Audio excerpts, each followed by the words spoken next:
Okay, welcome back. If you're listening out there in Radio Land, we've got a secant to do. It might be a good idea if you remember that secant and cosine are reciprocals.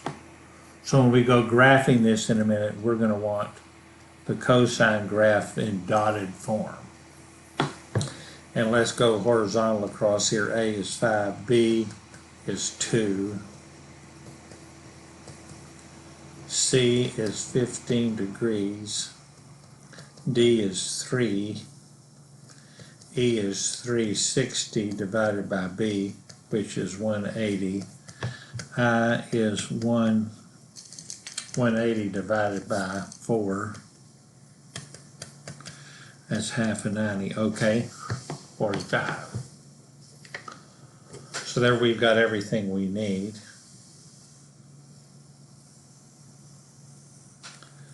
We want to make sure we don't start on the left edge because we're going to have to backtrack this time. So I'm going to start about here.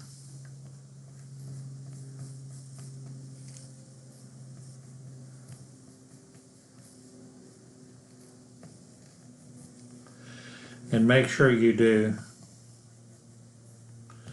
There's 2 cycles of cosine. I want you to do 2. There's where we hit the center line. We'll have asymptotes there in a minute.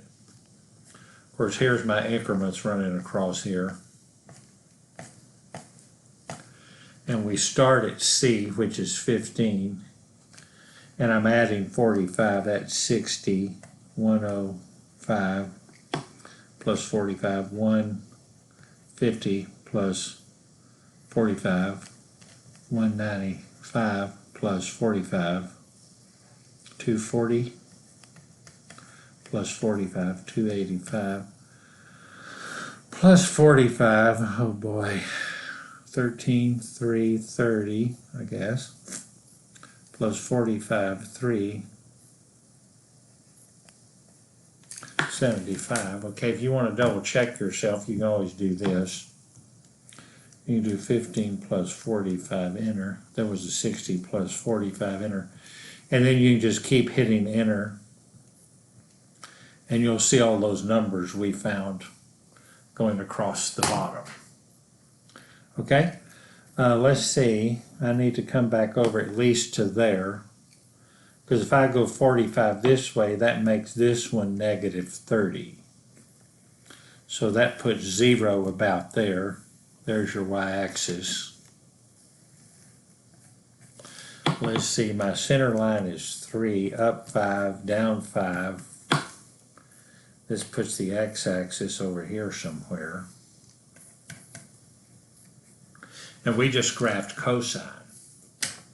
So we just need to draw, I'm trying to highlight these points where blondes and Aggies can see them.